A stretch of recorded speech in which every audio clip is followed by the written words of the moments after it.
Dawn at the Indiana sand dunes. Every day, Eve Landsman-Wierzbicki walks the dunes and reflects on how special the environment is.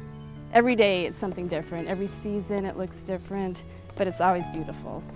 And it's something that you can't find anywhere else. Down there it gets beautiful with all sorts of colors. Eve belongs to a long line of passionate citizens, activists, and scientists who have advocated and cared for the dunes for more than 100 years. They see the dunes as more than a place of study, recreation, and relaxation. They see the dunes as a place to reconnect with nature. Kathy Martin is with Save the Dunes, a nonprofit organization that has worked for more than 60 years to protect and preserve the area. There is a variety of different habitats within this area, and we've started referring to them as the Indiana dunes, which is misleading because they are not all dunes. The Indiana sand dunes are a fractured group of more than 15,000 acres of forests, wetlands, beaches, and bogs that stretch across northern Indiana. Formed at the end of the last ice age by retreating glaciers that deposited sand, silt, and gravel at the southern edge of Lake Michigan, today the dunes are a unique and ecologically diverse landscape.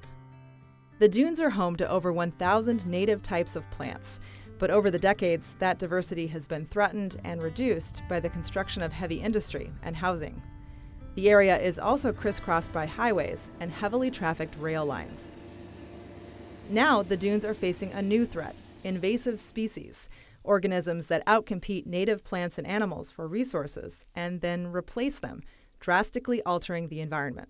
They really have these amazing skills for just taking up sunlight, taking up nutrients, taking up water, and making it so that those native species that we're so lucky to have here don't make it.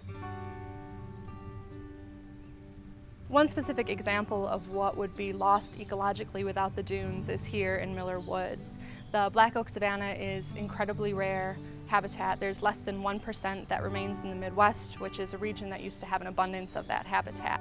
A black oak savanna is a mixed environment. Part forest and part prairie, it is one of the most rare and fragile ecosystems in the world. Thanks to ongoing restoration efforts, the black oak savanna in the Indiana dunes is one of the best preserved.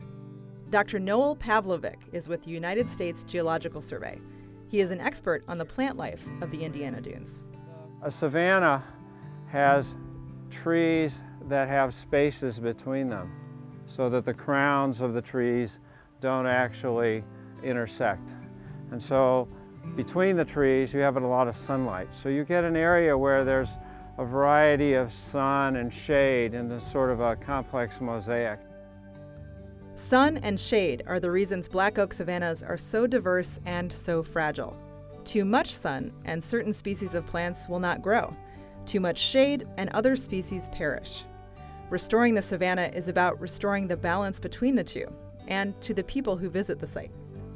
You know, there's a lot of dimensions to why this place is important. We could talk about spiritual renewal, getting out into nature and focusing on other species and organisms and learning that nature has a soothing effect on your psyche.